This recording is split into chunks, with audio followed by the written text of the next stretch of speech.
tarde, Senhor, queridos. Deus já nos tem falado nessa noite.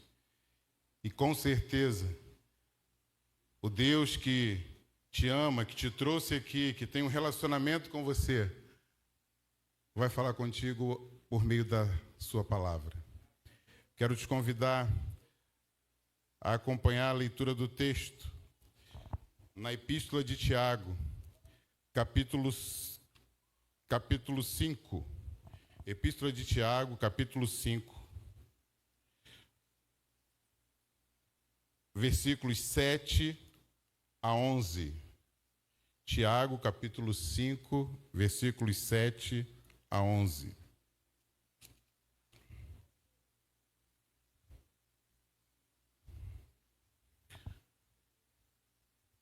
Você pode acompanhar a leitura pelo exemplar da Bíblia que você tem nas suas mãos ou pela projeção que está no telão. Eu vou ler na versão que eu tenho em minhas mãos. Os irmãos podem acompanhar. Diz assim a palavra de Deus: Sede, pois, irmãos, pacientes até a vinda do Senhor. Vede que o lavrador espera o precioso fruto da terra, aguardando-o com paciência, até receber as primeiras e as últimas chuvas. Sede vós também pacientes e fortalecei os vossos corações, porque a vinda do Senhor está próxima. Irmão, não vos queixeis uns dos outros, para não seres julgados. O juiz está à porta. Irmãos, tomai como exemplo de sofrimento e paciência os profetas que falaram em nome do Senhor. Como sabeis, temos por bem-aventurados os que perseveraram. Ouvistes da paciência de Jó e vistes o fim que o Senhor lhe deu? O Senhor é cheio de misericórdia e compaixão. Amém. Amém, queridos? Essa epístola universal de Tiago, esse Tiago é meio-irmão de Jesus. Ele é filho de José e Maria, líder da igreja em Jerusalém, e escreve às comunidades cristãs que estavam espalhadas pelos territórios vizinhos. E Tiago faz uma abordagem muito prática da mensagem do Evangelho. O seu público, as pessoas que recebiam essa mensagem, elas viviam uma vida divorciada da teologia que professavam. Isso é um problema comum, né? Uma situação comum nos dias atuais. Nós, muitas das vezes, somos muito bons em teologia, mas somos muito ruins na prática. E o que Tiago propõe é uma ortodoxia, uma doutrina correta, através de uma ortopraxia, de uma vida correta diante de Deus. Essa é a intenção de Tiago. E Tiago começa a epístola com um chamado à perseverança nas provações. Ele começa dizendo para os irmãos perseverarem nos momentos de tribulação que eram tempos que eles viviam. E ele termina a epístola exortando os crentes a serem pacientes até a vinda do Senhor. E esse é o texto que nós lemos. E eu quero começar fazendo uma pergunta para você. Você é paciente? Você não precisa agora avaliar seu cônjuge, seu filho, sua esposa, Você é paciente? Você é paciente nas pequenas coisas da vida? Quando você chega no supermercado, nesses tempos de alta temporada na região, e a fila do mercado está grande, e você entra numa fila porque aquela fila está andando melhor do que a outra. Às vezes você deixa até alguém na outra fila, né? Daquele golpe de deixar alguém na outra fila, a fila que anda mais rápido, a gente vai. E aí, de repente, aquela fila que está andando mais rápido, você entra nela e acende aquela luz abençoada lá em cima do caixa. E tudo para. E você está ali naquela fila e fala, graças a Deus, Deus está me dando algum livramento. Não é assim que a gente reage? Ah, não é não? Não, não é, né? E quando você chama um aplicativo, que dá lá, o seu aplicativo chega em 13 minutos, qual é a sensação que te dá? Que o trem vai levar uma eternidade, não é? Mas às vezes 13 minutos é menos do que o tempo que você andaria até o ponto do ônibus. Mas 13 minutos não. Cancela. Eu quero um que chegue em 2 minutos. Não é? É isso.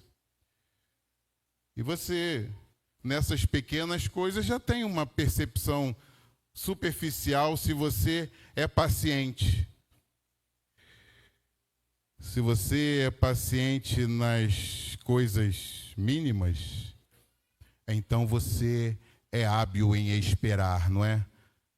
Você gosta de esperar um pouco, de que as coisas não aconteçam logo, não é isso que nós gostamos? Ah, não quero que o pagamento chegue logo, eu não quero que o casamento chegue logo, eu não quero que as férias cheguem logo, eu quero curtir bastante os dias que estão faltando para essa coisa maravilhosa acontecer. Nesse mundo que está em convulsão, nesse mundo onde tudo precisa ser agora, onde tudo precisa ser instantâneo, em tempo real, nós desaprendemos a esperar. Nós fomos instruídos em algum momento da infância a esperar, mas a vida foi nos arrastando para uma prática, para hábitos que não são próprios daqueles que esperam a volta do Senhor. E nós desaprendemos a esperar. Nós queremos tudo agora. Mas, quando meu pai nasceu, e meu pai está fazendo 90 anos, uma gestação levava 9 meses. 40 semanas. E aí o tempo foi passando e o que aconteceu? Quando eu nasci, uma gestação levava aproximadamente 9 meses. 40 semanas. Quando meu filho nasceu, é bem verdade que ele nasceu de 6 meses, mas a previsão era que ele nascesse de 9 meses. 40 semanas. Ele nasceu com 29 semanas. Mas fora do script. E uma gestante começa o seu período de gravidez e, por mais ansiosa que ela seja, isso não vai abreviar o tempo de gravidez. Uma estação do ano dura aproximadamente 3 meses. Por mais que você adore o inverno, curta o verão, querido, é ele que está aí. Não adianta você ficar estressado, não, porque eu gosto do inverno, porque a gente veste aquelas roupas bacanas, aquelas jaquetas, aqueles casacos. Não, querido. Não vai adiantar. Seja paciente. Porque há situações na vida, há situações que a única opção é esperar. Não há outra coisa a fazer. E o que eu quero tratar com vocês nessa noite, na palavra de Deus, é sobre o que fazer enquanto esperamos. E mais, com base no texto que nós lemos, o que fazer enquanto esperamos a volta do Senhor. Porque o dia do Senhor virá e não tardará, mas enquanto ele não chega, eu e você estamos sendo chamados todos os dias a decisões, a condutas, a comportamentos, a desvios de condutas, a pecados, a consagração, a santidade, ao desvio. Eu e você tomamos decisões todos os dias e todos os dias nós estamos fazendo coisas enquanto aguardamos a volta do Senhor. E quer saber? Isso vai fazer toda a diferença na volta do Senhor para a sua vida. O que você faz enquanto aguarda a volta do Senhor, vai definir a sua situação na volta do Senhor. Não brinque com esse tempo de espera. Não brinque com esse tempo que você vive hoje.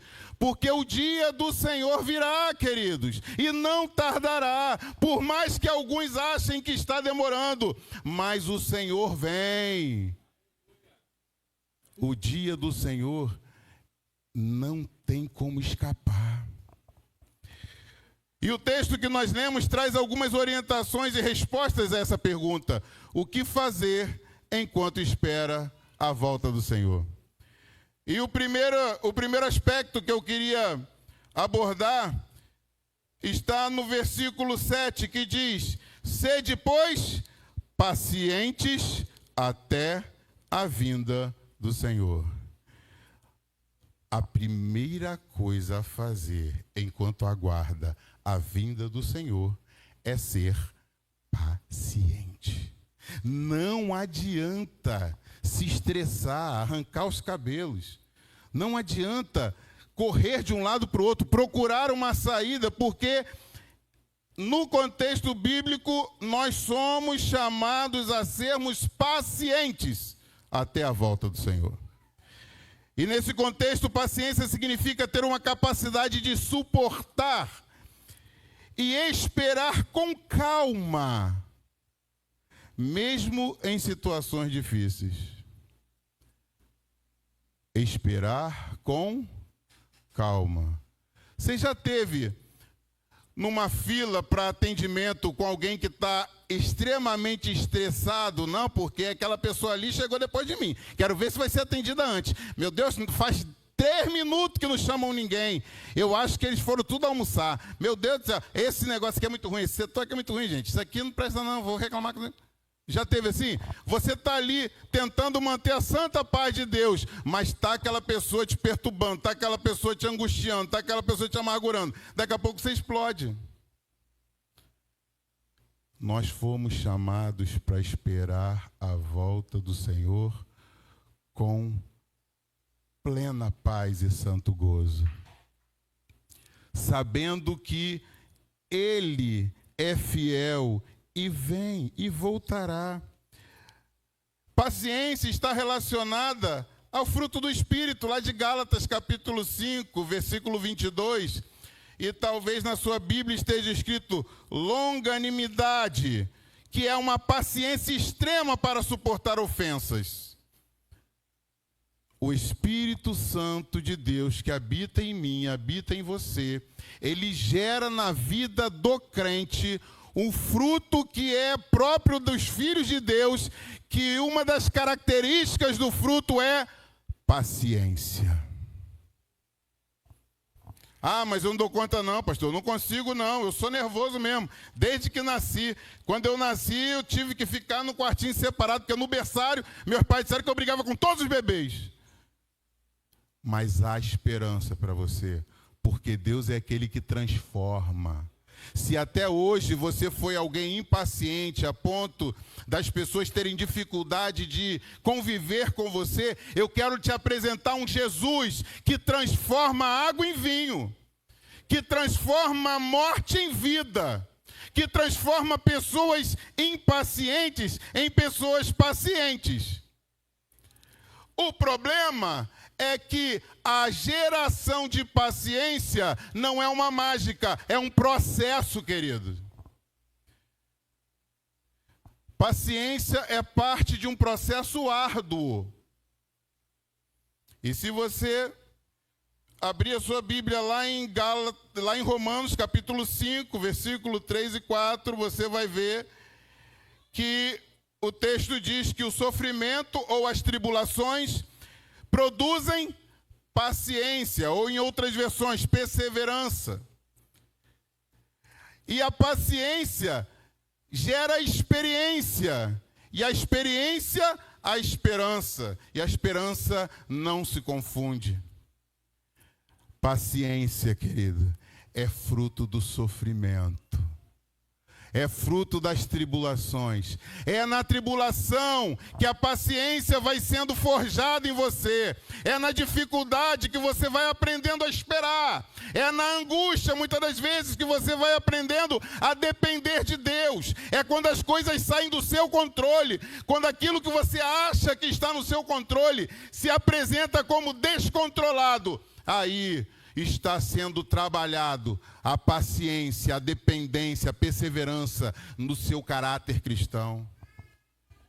Você está disposto a passar por esse processo? Você está disposto a adquirir a paciência? Os filhos de Deus têm essa característica, paciência.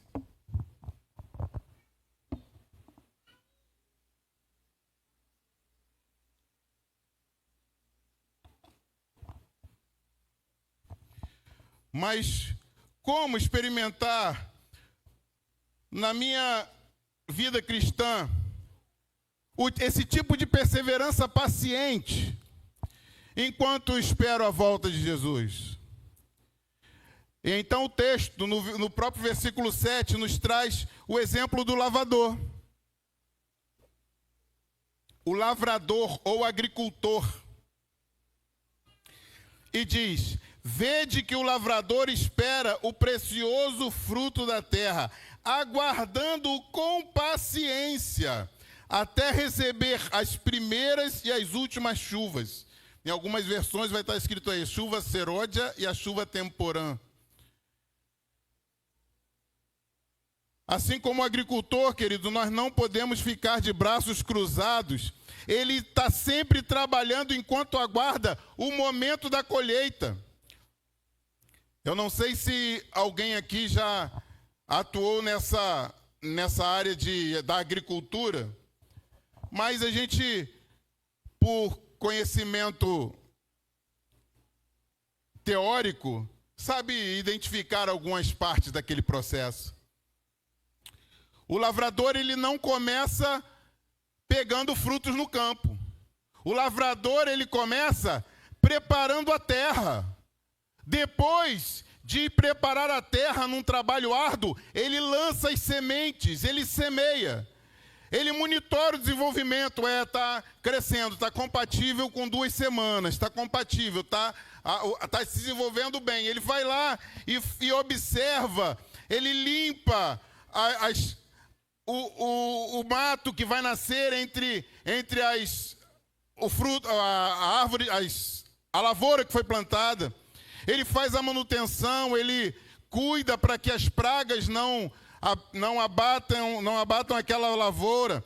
Ele observa os fenômenos da natureza, ele não tem controle sobre as chuvas, sobre o vento, sobre o sol, sobre a seca, mas ele observa e diz: como está chovendo muito, provavelmente a colheita adiante 3 semanas.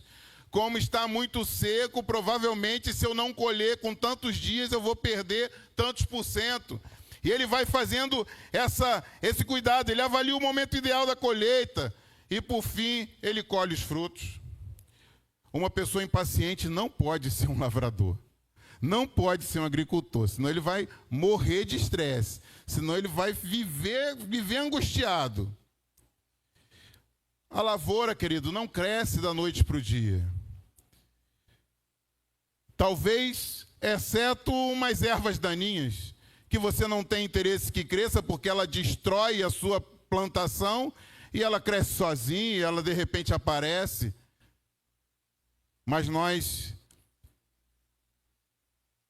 somos a lavoura de Deus, nós somos aqueles que foram plantados pelo Senhor, e nós estamos aqui nesse tempo, vivendo um tempo que Deus nos colocou na face dessa terra, esperando o grande dia do Senhor, e nós somos chamados a sermos pacientes até a volta do Senhor.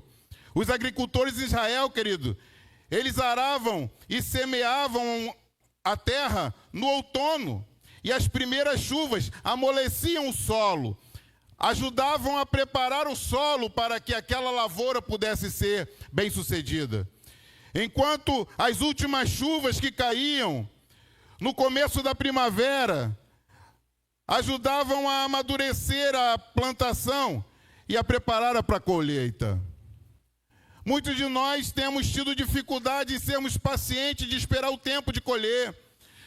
Colheita feita antes do tempo é colheita com frutos que não estão prontos para serem colhidos. Colheita feita antes do tempo é sinal de prejuízo, é sinal de despreparo, é sinal de descompromisso. Não adiante colheitas na sua vida, querido. Não adiante os passos, não atropele os processos. Deus quer trabalhar com você dentro dos processos que Ele estabeleceu, porque isso é bênção para a sua vida. Não adiante processos na sua vida emocional. Não adiante processos na sua vida profissional. Não adiante processos na sua vida conjugal. Não adiante processos na sua vida ministerial. Porque Deus tem o melhor para você. Os planos de Deus são mais altos que os seus. Os pensamentos de Deus são muito mais elevados que os nossos. Nesse processo de esperar as chuvas, de fazer o trabalho do lavrador, cabia ao lavrador, cabe a nós, trabalhar duro e esperar com paciência. Qual é a parte mais difícil? Trabalhar duro ou esperar com paciência? Qual é a nossa maior dificuldade? Se expor à fadiga, ao sol, ao trabalho árduo, ou descansar em Deus, sabendo que no tempo de Deus Ele fará prosperar. Estai quietos, nessa batalha vocês não terão que lutar, porque o Senhor vai batalhar por vós e vós vencereis. E nós não conseguimos estar quietos, e nós não conseguimos ser pacientes, porque nós estamos vivendo uma boa doutrina com uma má prática.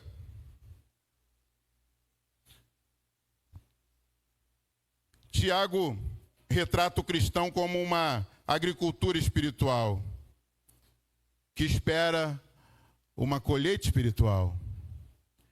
E no versículo 8, ele diz: sede vós também pacientes e fortalecei o vosso coração. A primeira coisa que nós precisamos fazer enquanto esperamos a volta do Senhor é ser paciente. A segunda coisa que Tiago orienta que nós devemos fazer é fortalecer o nosso coração.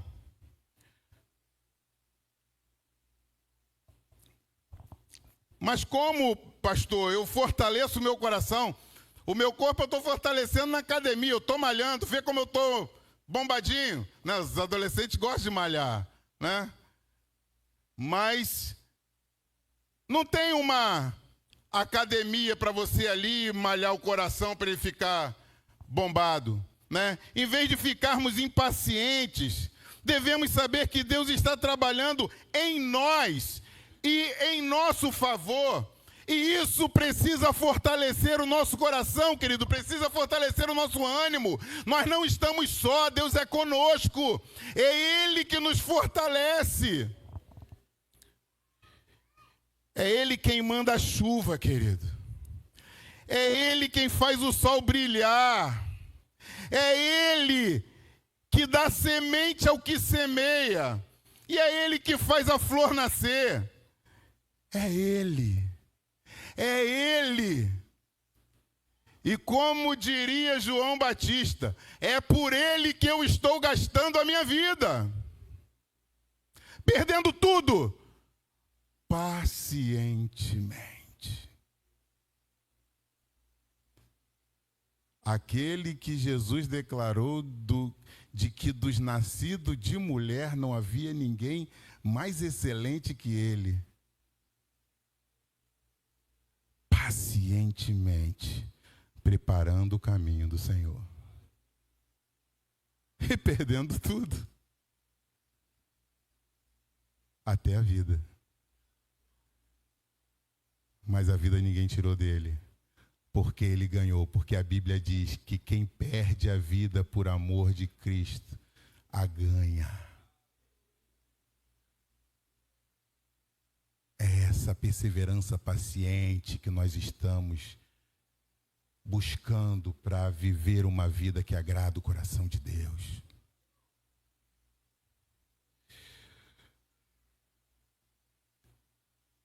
Tem de bom ânimo, queridos. Tenham bom ânimo. Nosso socorro vem do Senhor, Salmo 121. Nós confiamos no Senhor.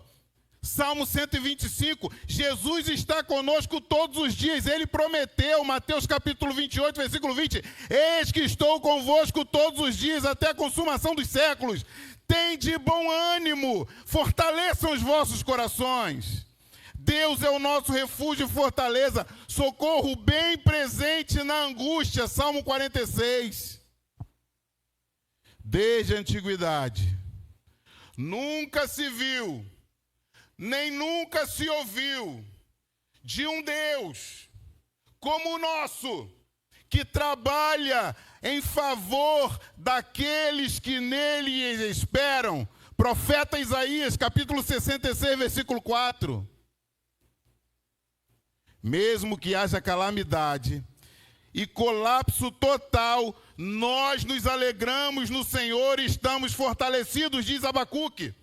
Ainda que tudo falhe, ainda que tudo se perca, ainda que tudo não vingue, eu me alegrarei no Senhor e exultarei no Deus da minha salvação. É assim que se fortalece o coração, queridos, indo por atrás das promessas, da palavra de Deus, da verdade de Deus. Fortaleça o seu coração, porque a espera pode ser longa, mas a vitória é grande. A espera pode tentar te consumir, mas a vitória daqueles que vão encontrar com o Senhor nos ares é incomparável.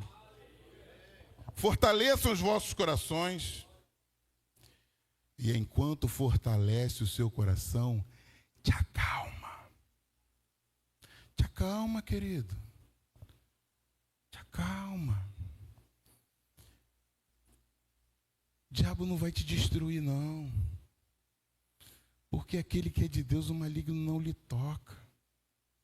Esse problema não vai te matar. Porque a sua vida está guardada em Deus. E deixa eu te falar, a sua vida não é esse fôlego de vida que a gente tem aqui, não. A sua vida é a eternidade com Deus. Seja fortalecido enquanto espera no Senhor, o dia do Senhor. Lembre-se das promessas de Deus. Lembre-se das verdades, dos decretos, dos mandamentos de Deus. Lembre-se do juízo de Deus. Porque juízo não é só para condenação, o juízo também é para absolvição.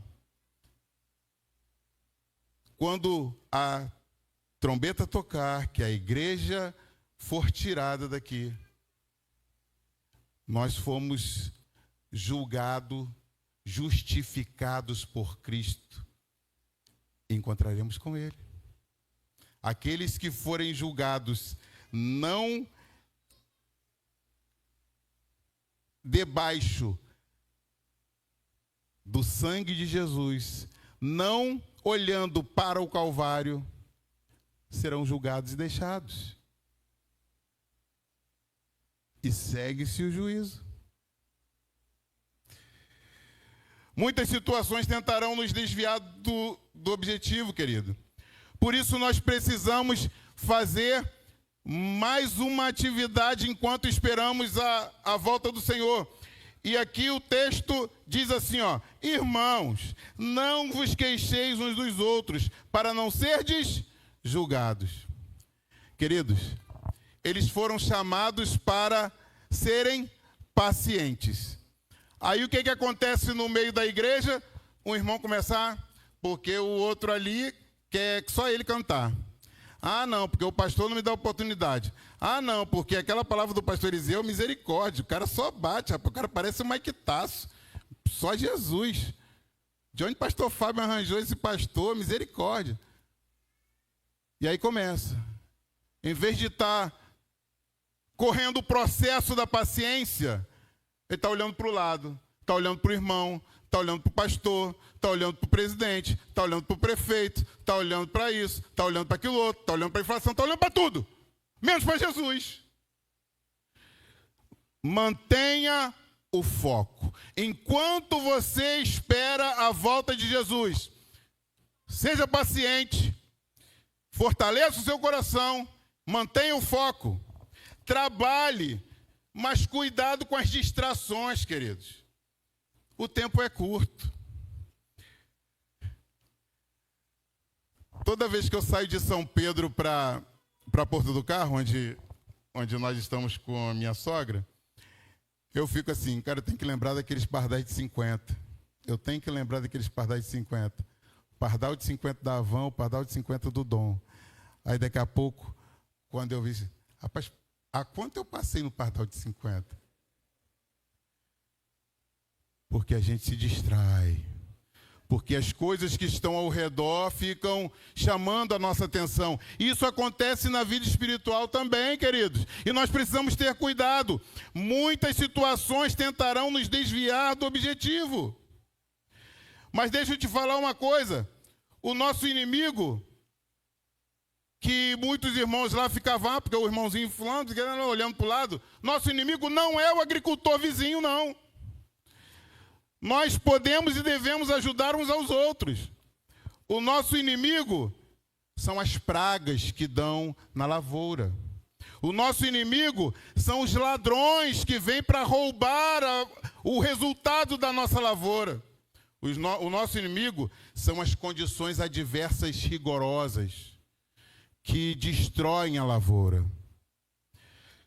Na lavoura da vida espiritual, queridos, ao longo da jornada nessa terra, precisamos manter o foco até o fim.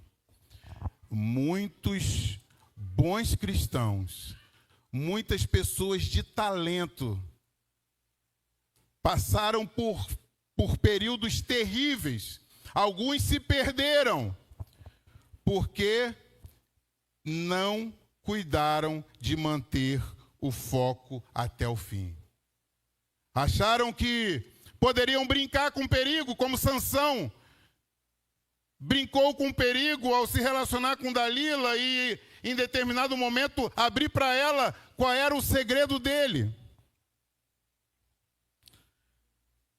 Muitas situações, queridos, tentarão nos desviar do objetivo, mas nós prosseguimos para o alvo.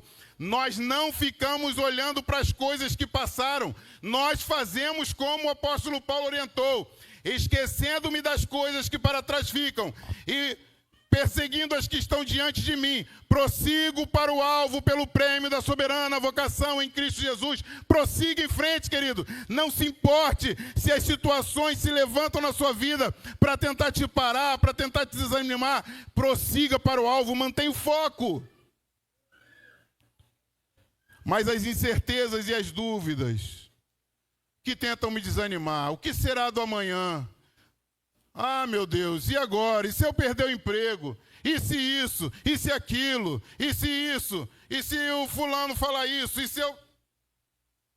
As incertezas vão tentar nos dominar. Os medos, as dúvidas vão tentar nos dominar. Mas nós sabemos em quem temos crido. Quando a incerteza se levantar, quando a dúvida se levantar, quando essas coisas que tentam me dominar, que tentam me paralisar, se levantar na minha vida, eu vou apresentar para elas o Deus Todo-Poderoso, que aniquila o mal e me faz prosperar, porque eu prossigo para o alvo e eu sei em quem eu tenho depositado a minha confiança e que Ele é fiel e verdadeiro.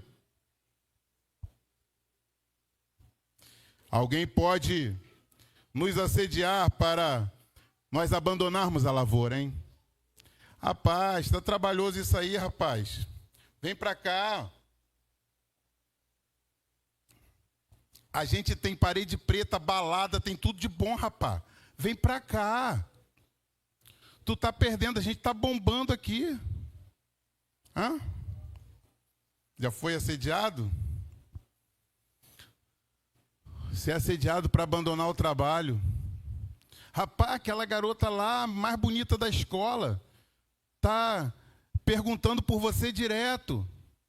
Cara, tu tá trabalhando, ralando aí, tem a oportunidade de ganhar um dinheiro fácil. É só você assinar umas notas aí, abrir um MEI, assinar umas notas aí que eu te arrumo um dinheiro fácil, cara. Hein? Você já foi assediado? Não, é só você falar que não viu que tá tudo certo, a gente divide com você. Já foi assediado? É. Já foi assediado? Neemias também foi. Mas quando alguém te assediar para abandonar a obra, o trabalho, você pode dizer como um bom filho de Deus que espera com paciência e tem um coração fortalecido: eu estou realizando uma grande obra e não posso parar. Eu fui chamado por um que me alistou nas suas fileiras, e ele é o Rei dos Reis, Senhor dos Senhores, aquele que vai julgar os vivos e os mortos. Eu estou fazendo uma grande obra e não posso parar. Não pare, querido, não desista, não volte atrás, mantenha o foco, mantenha os olhos fixos no Senhor Jesus Cristo. Você é tentado a olhar para o irmão, a olhar para o pastor, a olhar para a situação, a olhar para o vento, a olhar para o mar,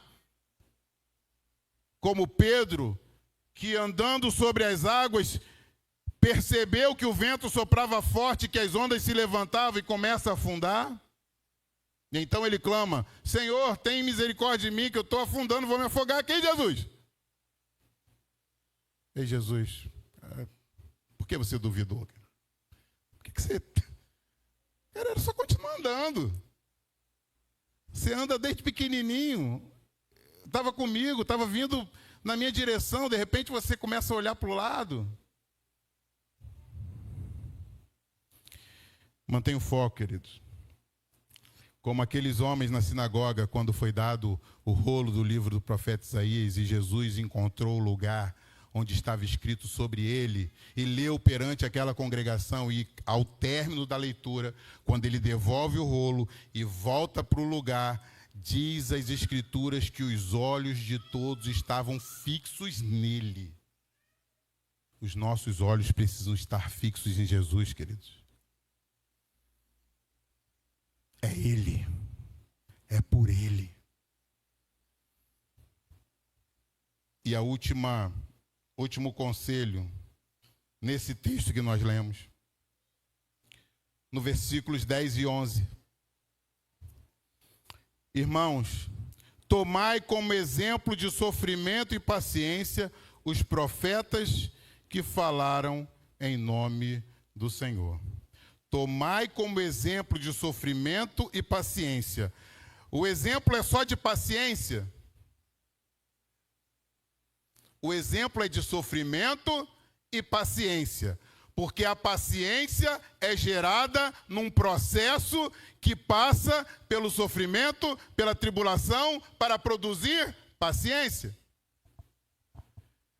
Os profetas que falaram em nome do Senhor, homens de Deus do passado, cujas condutas diante das adversidades até hoje é exemplo para nós.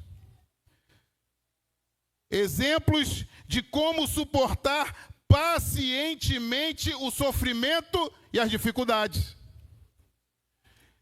Nós poderíamos falar aqui de muitos profetas, de muitos homens que deram exemplos para nós. Mas eu vou me deter a dois deles. Primeiro, Daniel. E aí, se você depois quiser verificar, você vai lá no livro de Daniel e confirma. Daniel não aceitou se contaminar com os manjares do rei. Daniel foi tirado da sua terra, levado para uma terra estranha, onde ele poderia assumir novos comportamentos, novas condutas e novos deuses. E ele escolheu, ele decidiu ser fiel a Deus. Ele orava e servia o Senhor, mesmo quando isso representava uma ameaça para ele. Ele foi lançado na cova dos leões numa armação que fizeram para que o rei lançasse ele para morrer na cova dos leões. Deus o salvou dentro da cova dos leões e os leões não destruíram a vida de Daniel. E com o testemunho de Daniel, servo do Deus vivo, foi isso que o rei falou na boca da cova. Daniel, servo do Deus vivo, seria o caso do Deus a quem tu continuamente serves, ter te livrado da boca dos leões? Sim, rei, vive para sempre. O Senhor enviou o seu anjo e fechou a boca do leão. E nada aconteceu comigo. Você acredita que Deus pode te livrar na cova dos leões? Você acredita que no meio de uma roda de inimigos, de uma roda de gente que tenta te destruir, que tenta te arrastar para o pecado, que tenta te arrastar para o que não presta, Deus é bem poderoso para te livrar lá no meio daquela situação terrível? Deus é poderoso. E o testemunho de Daniel foi registrado, está disponível para nós até hoje. E o que dizer de João Batista?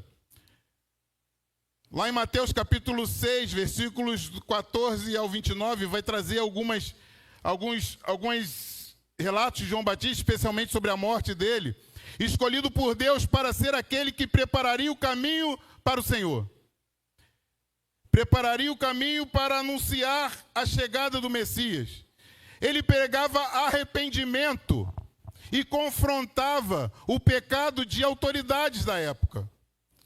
Um homem notável, segundo a Bíblia, palavras do próprio Jesus Cristo, em Mateus capítulo 11, versículo 11, dos nascidos de mulher, ninguém é maior que João Batista. Palavras de Jesus.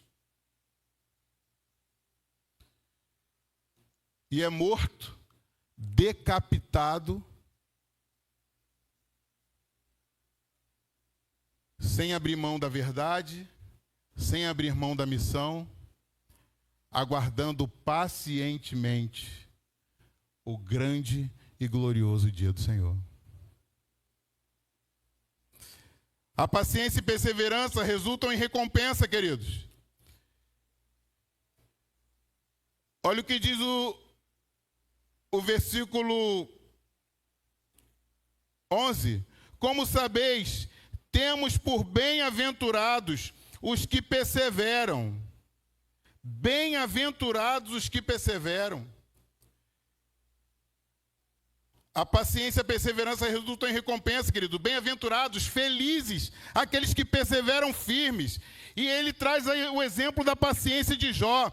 Jó passou por sofrimentos extraordinários. Jó perdeu os filhos. Jó perdeu a riqueza. Jó perdeu a saúde, mas Jó não perdeu a fé. Jó não perdeu a paciência. Jó não perdeu o coração fortalecido no Senhor. Jó não perdeu o foco.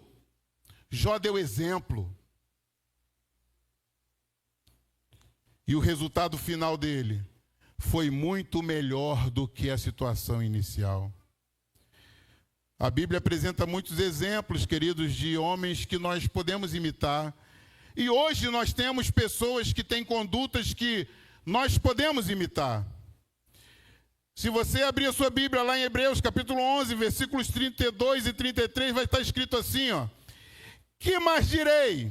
Não tenho tempo, e não tenho mesmo, para falar de Gideão, Baraque, Sansão, Jefté, Davi, Samuel e os profetas, os quais pela fé conquistaram reinos, praticaram a justiça, alcançaram o cumprimento de promessas, fecharam a boca de leões. O que mais dizer, queridos? É isso que nós precisamos fazer enquanto esperamos a volta do Senhor. Nós precisamos ser pacientes, nós precisamos fortalecer o coração, nós precisamos manter o foco e nós precisamos seguir os bons exemplos e as orientações que a Bíblia Sagrada, a Palavra de Deus, nos dá. Que Deus nos ajude, queridos, a sermos encontrados, aguardando a volta do Senhor, fazendo assim. Porque os tais que fazem assim agradam a Deus. Que Deus abençoe a sua vida, que continue falando ao seu coração e trabalhando na sua vida, em nome de Jesus. Amém.